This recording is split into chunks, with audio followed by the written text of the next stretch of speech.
Hi folks, welcome back to the Social Television Network. I'm Chris Carraccio, joined today by Dr. Justin Field, spine surgeon over at Desert Institute for Spine Care. Justin, thanks for being here. We appreciate it. Thanks for having me. You got it. Okay, so many patients who have lower back pain go in and have an endoscopic procedure performed. And it works so well. What about those patients where they're not candidates for that endoscopic procedure? What happens to those patients? And certainly we see a full breadth of patients, and it just depends on the pathology they have. So a lot of patients will just have a herniated disc that's hitting a nerve root. They get back pain, they get pain that shoots down their legs. And if that herniated disc is amenable to a very small, endoscopic procedure where we're able to go in through a small tube and grab that herniated disc, fantastic. But we also do see a lot of patients where not only is it a herniated disc that's causing their back or leg pain, but it's also arthritis and bony stenosis that's impinging upon the canal. And then on top of that, a lot of times they'll have malalignment where one vertebra is shifted in front of the other.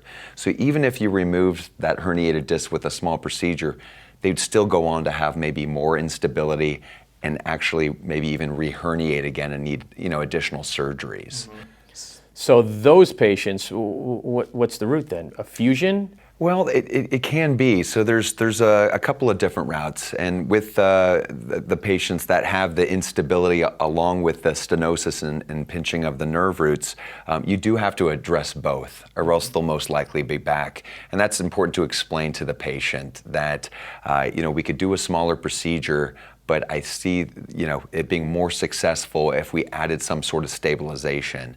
And the stabilization, a lot of times it is in the form of a fusion, where we do have to place screws and rods, bone graft, a cage to stabilize that area. Now when that happens, I know a lot of patients might be very wary of that, like, oh, my quality of life is going to be pretty much zero after this. Is that the case? I think that's a misconception. So, certainly you want to find the pain generator, and for most patients, it's just 1 or 2 levels that are causing the patient's symptoms.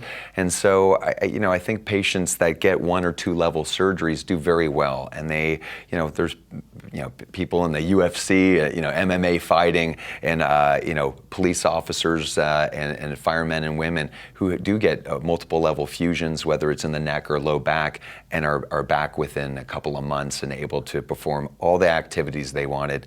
And of course, what's probably most precious to them is getting back to doing the activities on the weekends they like to do with friends and family. Great information to know about that. Okay, so what about when a patient wants to come see you at DISC?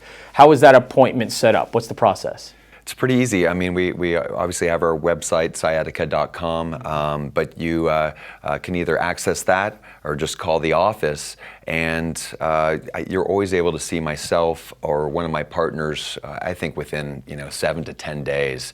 If anything is really emergent, where there's somebody with neurologic weakness that's getting worse, I mean, we'll see them that very day. We're always able to fit people in. Great. Dr. Justin Field, thanks so much. Great information. Thank you. Folks, we'll see you next time here on the Social Television Network.